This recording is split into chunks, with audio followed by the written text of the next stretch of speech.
Hello everyone, welcome to my class. आज हम इस क्लास में स्टार्ट करने वाले हैं क्लास 11th बायोलॉजी का चैप्टर द लिविंग वर्ल्ड।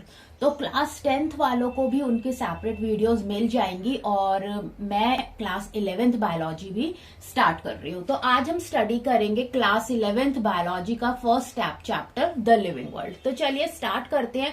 लेकिन जिन लोगों ने भी हमारे चैनल को सब्सक्राइब नहीं किया है, सबसे पहले तो आप चैनल को सब्सक्राइब करें, वीडियो को लाइक करें और पसंद आए तो शेयर भी करें। तो आइए स्टार्ट करते हैं। तो हम बायोलॉजी स्टार्ट कर रहे हैं। बायोलॉजी को हम कैसे डिफाइन करते हैं? बायोलॉजी जो होती है, it is a branch of science which deals with study of living organism and their life processes.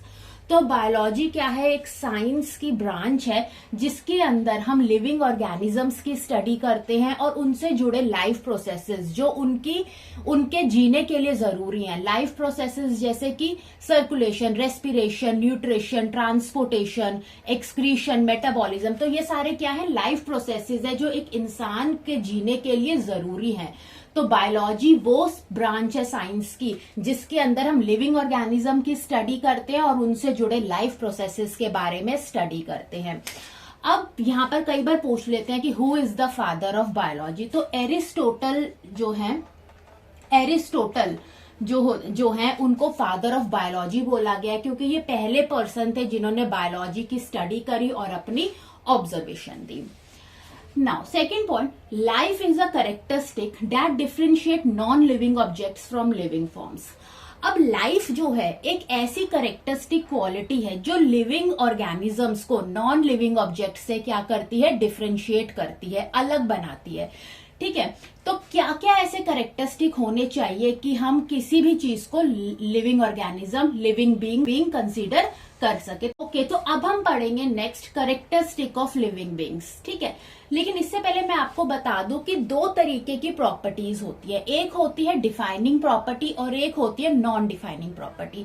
Defining features या डिफाइनिंग प्रॉपर्टी वो प्रॉपर्टी होती है जो कि खाली लिविंग ऑर्गेनिजम्स में ही देखी जाती है, लेकिन नॉन डिफाइनिंग फीचर्स या नॉन डिफाइनिंग प्रॉपर्टी वो होती है जो लिविंग और नॉन लिविंग दोनों में ही देखी जाती है। तो सबसे पहला करेक्टरिस्टिक ऑफ लिविंग बीइंग में सबसे पहले हम पढ़ने वाले हैं ग्रोथ के बारे में।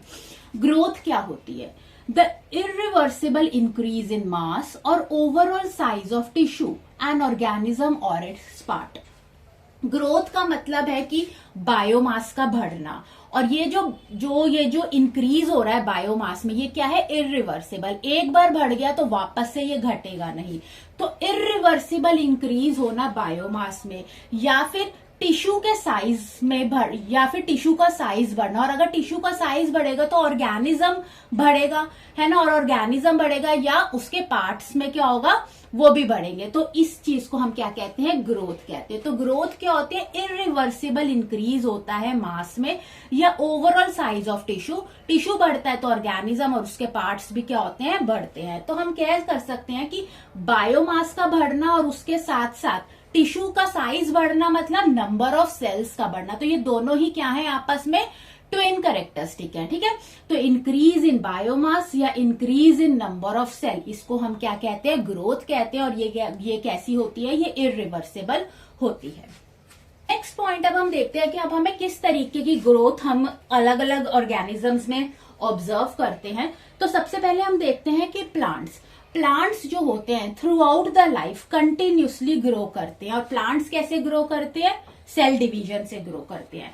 लेकिन अगर हम एनिमल्स में देखें तो एनिमल्स में जो ग्रोथ होती है एक स्पेसिफिक पीरियड ऑफ टाइम के लिए होती है। एक सर्टेन एज तक ही एनिमल क्या करता है? ग्रो करता है। नेक्स्ट हम देखते हैं यूनिसेल्युलर ऑर्गेनिजम्स। यूनिसेल्युलर ऑर्गेनिज्म क्या होते हैं? जिनके पास सिंगल सेल होता है।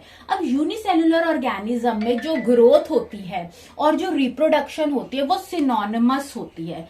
ठीक है, मतलब सिनोनिमस का मतलब यह है कि ग्रोथ और रिप्रोडक्शन का दोनों का ही मेन फंडा क्या है? दोनों का ही मेन एम क्या है? मेन एम है एक न्यू ऑर्गेनिज्म को फॉर्म करना। अब हमें पता है कि जो यूनिसेल्युलर ऑर्गेनिज्म होते हैं वो कैसे ग्रो करते हैं? सेल डिवीजन से ग्रो करते हैं।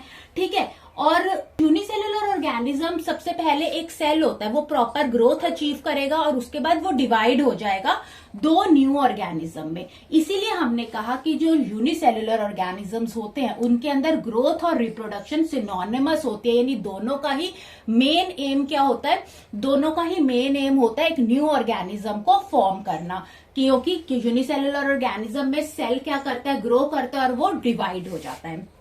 लेकिन जो हायर प्लांट्स होते हैं, मोस्टली जो हायर प्लांट्स है, जो एनिमल्स है, उनके अंदर ग्रोथ और रिप्रोडक्शन म्यूचुअली एक्सक्लूसिव इवेंट होता है। ये इंपॉर्टेंट है। म्यूचुअली एक्सक्लूसिव इवेंट का मतलब है कि कोई भी ऐसा इवेंट जो एक साथ नहीं हो सकता, जैसे वॉर हो गई और पीस हो गया, दोनों ही वॉर और पीस एक साथ नहीं हो सकते। सिमिलरली हायर प्लांट्स और हायर एनिमल्स में ग्रोथ और रिप्रोडक्शन एक म्यूचुअली एक्सक्लूसिव इवेंट है। कैसे कि अगर एक ऑर्गेनिज्म होता है, सपोज अगर वो फुली ग्रोन अप है लेकिन फिर भी वो स्टेराइल हो सकता है। ठीक है, नेक्स्ट पॉइंट अब हम देखते हैं कि जो नॉन लिविंग ऑब्जेक्ट्स होते हैं may also demonstrate growth like increase in body mass. देखो अभी इससे पहले जो अभी हमने देखे कि ग्रोथ देखी प्लांट्स, एनिमल्स, यूनिसेलुलर ऑर्गेनिज्म में या हायर प्लांट्स या एनिमल्स में, ठीक है, तो इनके अंदर जितनी भी ग्रोथ हो रही थी वो इंट्रेंसिक ग्रोथ थी। क्यों? क्योंकि वो सेल नंबर में इंक्रीज हो रही थी, तो वो इंट्रेंसिक ग्रोथ थी इनसाइड। लेकिन जो नॉन लिविंग ऑब्जेक्ट्स होते हैं वो भी ग्रोथ शो करते हैं, लेकिन इनके अंदर ग्रोथ कैसी होती है, एक्सट्रेंसिक ग्रोथ होती है, मतलब आउटसाइड। तो इनका भी हम कह सकते हैं कि बॉडी मास बढ़ता है। जैसे कि सैंड ड्यून्स जो हमें डेजर्ट एरिया में देखने को मिलते हैं कि विंड की वजह से क्या होता है, जो सैंड होती है वो एक्यूमुलेट हो जाती है और इस तरीके से क्या बना लेती है, सैंड ड्यून्स बना लेती है। या माउंटेन में भी एक्सट्रेंसिक ग्रोथ देखने को मिलती है। इसी वजह से हम कह सकते हैं कि जो हमारी ग्रोथ है वो हमें लिविंग बीइंग्स में भी दिखने को मिल रही है और नॉन लिविंग ऑब्जेक्ट्स में भी हमें देखने को मिल रही है। लिविंग में हमें इंट्रेंसिक ग्रोथ दिख रही है और नॉन लिविंग में हमें एक्सट्रेंसिक ग्रोथ दिख रही है। इसीलिए हम ग्रोथ को defining property of living organism नहीं कहते, क्योंकि डिफाइनिंग प्रॉपर्टीज एक्सक्लूसिव कैरेक्टरिस्टिक होता है लिविंग ऑर्गेनिज्म का। लेकिन ग्रोथ हमको नॉन लिविंग ऑब्जेक्ट्स में भी, चाहे वो एक्सट्रेंसिक ग्रोथ हो रही है, लेकिन हमें वहां पर भी वो देखने को मिल रही है। अब यहाँ पर एक चीज हमें नोट में हमें याद रखना है कि ग्रोथ कब होती है, जब एनाबॉलिज्म जो होता है वो एक्सीड, वो बढ़ जाता है एज कंपेयर टू कैटाबॉलिज्म। अब एनाबॉलिज्म और कैटाबॉलिज्म क्या होते हैं? एनाबॉलिज्म एंड कैटाबॉलिज्म क्या है? एनाबॉलिज्म और कैटाबॉलिज्म क्या है कि एनाबॉलिज्म और कैटाबॉलिज्म मेटाबॉलिज्म के टाइप है। मेटाबॉलिज्म का मतलब होता है एक केमिकल प्रोसेस जो हमारी बॉडी में होता है, जिसके अंदर हम फूड को यूटिलाइज करते हैं एनर्जी के लिए। तो एनाबॉलिज्म बिल्डिंग अप प्रोसेस है जिसमें रिपेयरिंग प्रोसेस आता है बॉडी का। लेकिन जो कैटाबॉलिज्म होता है ये ब्रेक डाउन प्रोसेस होता है। इसीलिए अगर ग्रोथ होने के लिए एनाबॉलिज्म का कैटाबॉलिज्म से ज्यादा होना जरूरी होता है। कई बार यहाँ पे पूछ लेते कि नेगेटिव ग्रोथ क्या होती है, और नेगेटिव ग्रोथ को भी हम डी ग्रोथ कहते हैं। तो नेगेटिव ग्रोथ या डी ग्रोथ तब होती है जब कैटाबॉलिज्म ज्यादा हो जाता है एनाबॉलिज्म से। तो ग्रोथ को defining characteristic of living organism नहीं बोला गया, क्योंकि ग्रोथ लिविंग और नॉन लिविंग ऑब्जेक्ट्स दोनों में ही देखते हैं। जो लिविंग ऑब्जेक्ट्स है उसमें इंट्रेंसिक ग्रोथ है और जो नॉन लिविंग ऑब्जेक्ट्स है उसके अंदर एक्सट्रेंसिक ग्रोथ होती है। कैरेक्टरिस्टिक ऑफ लिविंग बीइंग में हम सेकेंड कैरेक्टरिस्टिक देखते हैं, वो है रिप्रोडक्शन। इससे पहले हमने पढ़ा ग्रोथ डिफाइनिंग कैरेक्टरिस्टिक नहीं था लिविंग ऑर्गेनिज्म का। अब आते हैं रिप्रोडक्शन। तो देखते हैं सबसे पहले कि रिप्रोडक्शन क्या होता है। Reproduction is the biological process that help in formation of new individual from parents to its own kind. Reproduction क्या होता है? ये एक बायोलॉजिकल प्रोसेस है, एक लाइफ प्रोसेस है, जिसके अंदर क्या होता है, एक नया इंडिविजुअल फॉर्म होता है अपने पेरेंट ऑर्गेनिज्म से इट्स ओन काइंड। अब ये जो रिप्रोडक्शन होती है ये दो तरीके की होती है, सेक्सुअल रिप्रोडक्शन और एसेक्सुअल रिप्रोडक्शन।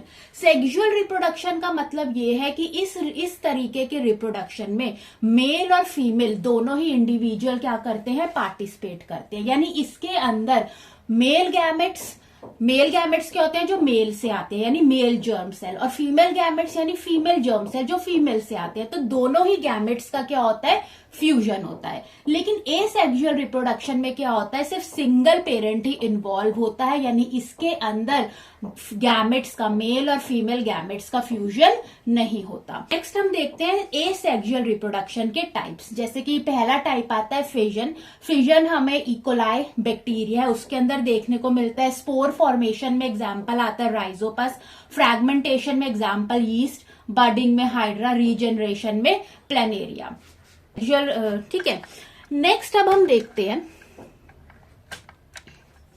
कि जो सिंगल सेलुलर ऑर्गेनिजम्स होते हैं, सिंगल सेल ऑर्गेनिज्म का मतलब है यूनिसेलुलर ऑर्गेनिज्म, जैसे बैक्टीरिया है या फिर यूनिसेलुलर एल्गी है, अमीबा है। तो इनके अंदर हमने इसके बारे में पहले भी बात करी है कि इनके अंदर ग्रोथ और रिप्रोडक्शन सिनोनिमस होते हैं, यानी दोनों का ही मेन एम होता है एक न्यू ऑर्गेनिज्म का फॉर्म करना। इनके अंदर सेल ग्रो करता है और वो एकदम क्या करता है, डिवाइड कर देता है। ठीक है, तो ग्रोथ और रिप्रोडक्शन इनके अंदर कैसे चलती है, पैरेलल चलती हैं। अब आ गए non living objects. Non living objects जो होते हैं वो रिप्रोडक्शन नहीं करते, they are incapable of reproduction.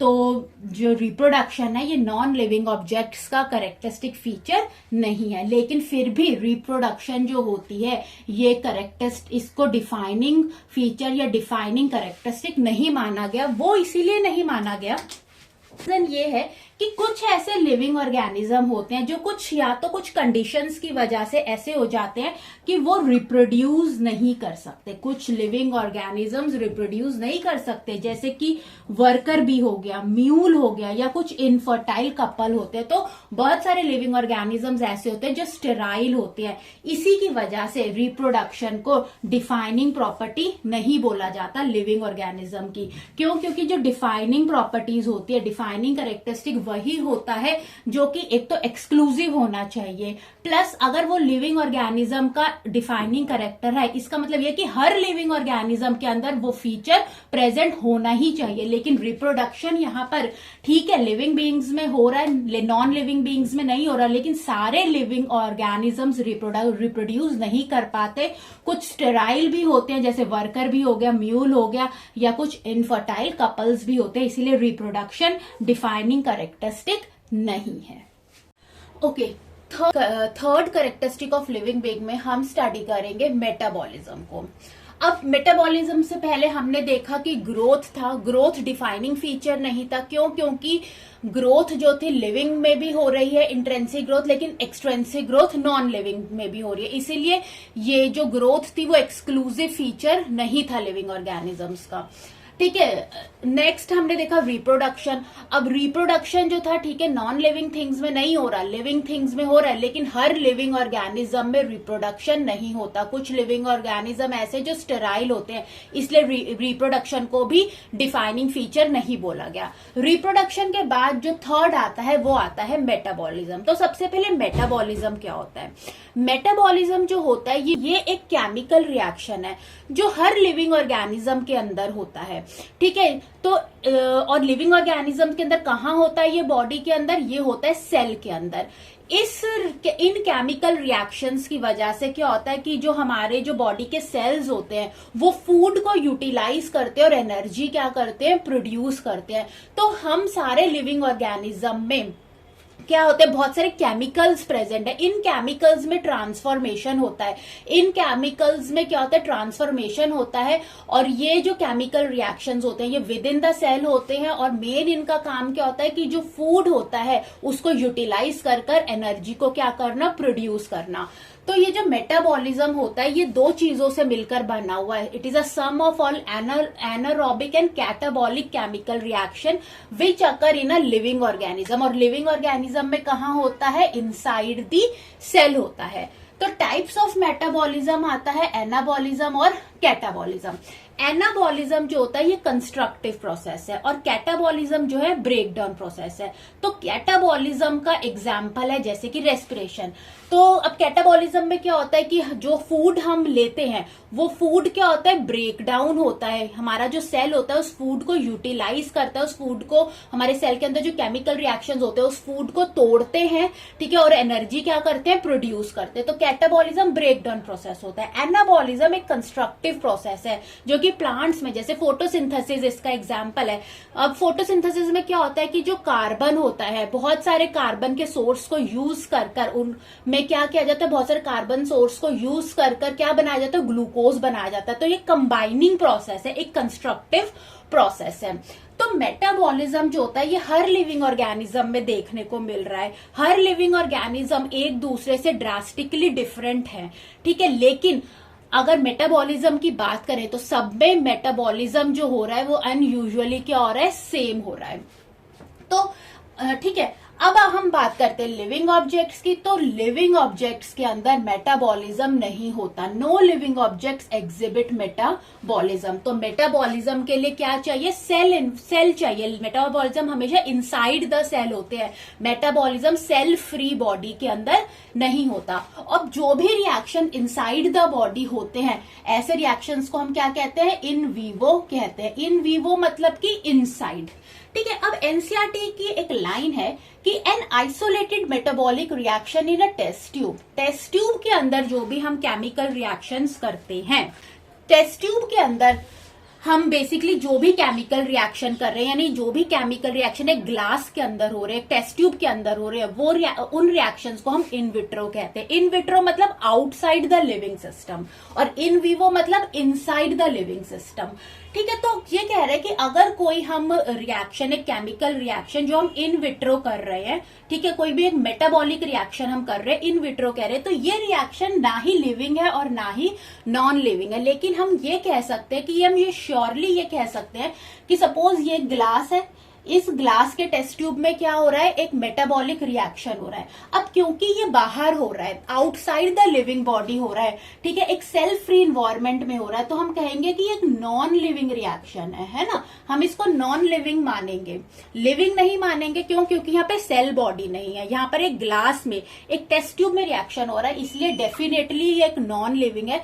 लेकिन हम इसको एक लिविंग केमिकल रिएक्शन बोलेंगे, एक लिविंग केमिकल रिएक्शन बोलेंगे, ठीक है। तो मेटाबॉलिज्म क्या है, विदाउट एन एक्सेप्शन एक डिफाइनिंग फीचर है लिविंग ऑर्गेनिजम्स का। क्यों है ये डिफाइनिंग फीचर? क्योंकि मेटाबॉलिज्म जो होता है ये केवल और सिर्फ केवल लिविंग ऑर्गेनिजम्स में देखा जाता है। छोटे से लिविंग ऑर्गेनिज्म से लेकर एक बड़े लिविंग ऑर्गेनिजम्स में मेटाबॉलिज्म होता है। तो इसी और नॉन लिविंग थिंग्स के अंदर मेटाबॉलिज्म नहीं होता। मेटाबॉलिज्म एक सेल बॉडी के अंदर होता है, तो इसीलिए मेटाबॉलिज्म को एक डिफाइनिंग फीचर बोला गया है। ओके, अब नेक्स्ट जो कैरेक्टरिस्टिक आता है वो आता है सेल्यूलर ऑर्गेनाइजेशन। तो जो सेल्यूलर ऑर्गेनाइजेशन है ये भी एक डिफाइनिंग कैरेक्टरिस्टिक है लिविंग ऑर्गेनिज्म का। तो कैसे है, देखो, all the living organisms are made up of one और मेनी सेल्स। अब जो लिविंग ऑर्गेनिजम्स होते हैं, चाहे वो सिंपल लिविंग ऑर्गेनिज्म है या कॉम्प्लेक्स लिविंग ऑर्गेनिज्म है, सारे ही लिविंग ऑर्गेनिजम्स जो होते हैं सेल से बने होते हैं। यूनिसेल्युलर ऑर्गेनिज्म जो सिंगल सेल ऑर्गेनिज्म है उनके पास भी सेल है, और जो मल्टी सेल्युलर ऑर्गेनिजम्स है वो भी किससे बने हुए हैं, सेल से ही बने हुए हैं। तो सेल्यूलर स्ट्रक्चर के बिना लाइफ एग्जिस्ट नहीं करती। सेल जो होता है it is a basic unit of life है, ठीक है। इसीलिए हमने सेल्यूलर ऑर्गेनाइजेशन को डिफाइनिंग फीचर माना गया है लिविंग बीइंग का। अब देखो, जो सेल होता है, सेल में अगर हम सब माइक्रोस्कोपिक मॉलिक्यूलर लेवल की बात करें तो जो 4 इंपॉर्टेंट मॉलिक्यूल्स जैसे आते हैं, प्रोटीन, कार्बोहाइड्रेट, लिपिड्स और न्यूक्लिक एसिड्स, ये जो मॉलिक्यूल्स होते हैं ये किसमें अरेंज होते हैं, ये ऑर्गेनाइज होते हैं सेल में और उनके ऑर्गेनीज में। यहीं से क्या होती है, लाइफ क्या होती है, स्टार्ट होती है। क्योंकि सारे लिविंग ऑर्गेनिज्म चाहे सिंपल है, सिंपल से लेकर कॉम्प्लेक्स तक सभी किससे बने हुए हैं, सभी के पास सेल्यूलर स्ट्रक्चर है। अब यही सेल ऑर्गेनाइज होकर क्या बनाता है, टिश्यू बनाता है। टिश्यूज ऑर्गेनाइज होकर क्या बनाते हैं, ऑर्गन बनाते हैं, और ऑर्गन से क्या बनता है, ऑर्गन सिस्टम बनता है, और ऑर्गन सिस्टम से क्या बनता है, ऑर्गेनिज्म बनता है। ठीक है। तो ऑर्गेनिज्म जो है वो किससे बना हुआ है, सेल्यूलर स्ट्रक्चर से बना हुआ है, सेल से बना हुआ है, इसलिए हमने सेल को जो सेल्यूलर ऑर्गेनाइजेशन है उसको हमने डिफाइनिंग फीचर माना है लिविंग बीइंग का। ठीक है। अब ये जो ऑर्गेनिज्म होते हैं ये कहां पर रहते हैं, ये पॉपुलेशंस में रहते हैं और क्या फॉर्म करते हैं, कम्युनिटी फॉर्म करते हैं। और कम्युनिटी किसका पार्ट होती है, इकोसिस्टम का पार्ट होती है। और इकोसिस्टम से आगे क्या बनता है, बायोस्फीयर बनता है। तो ये हो गई बायोलॉजिकल ऑर्गेनाइजेशन, जो किससे स्टार्ट हुई है, सेल्यूलर ऑर्गेनाइजेशन से स्टार्ट हुई है, इसीलिए हमने सेल्यूलर ऑर्गेनाइजेशन को डिफाइनिंग फीचर माना है लिविंग ऑर्गेनिज्म का। नेक्स्ट जो फिफ्थ कैरेक्टरिस्टिक हमने जो लिविंग ऑर्गेनिज्म का पढ़ना है वो आता है कॉन्शियसनेस। कॉन्शियसनेस क्या होती है, देखो कॉन्शियसनेस क्या होती है, ability of organism to respond to the stimulus is known as consciousness and it is also known as irritability। ठीक है। तो एक ऑर्गेनिज्म जो होता है उसके अंदर ये एबिलिटी होती है कि जो इन्वायरमेंट में जितने भी स्टिमुलस हैं वो उनकी तरफ क्या कर सकता है, रिस्पॉन्ड कर सकता है। इसी चीज को हम क्या कहते हैं, कॉन्शियसनेस कहते हैं। अब ये जो स्टिमुलस प्रेजेंट होते हैं जिनकी तरफ ऑर्गेनिज्म रिस्पॉन्ड करता है, इन्वायरमेंट में जो स्टिमुलस प्रेजेंट है वो फिजिकल, बायोलॉजिकल या फिर केमिकल स्टिमुलस भी हो सकते हैं। और सारे ही ऑर्गेनिज्म के अंदर ये एबिलिटी होती है, सारे लिविंग ऑर्गेनिज्म के अंदर ये एबिलिटी होती है कि वो एक्सटर्नल स्टिमुलाई की तरफ रिस्पॉन्स कर सकता है। इसलिए कॉन्शियसनेस जो होती है इसको भी डिफाइनिंग प्रॉपर्टी बोला गया है लिविंग ऑर्गेनिज्म का।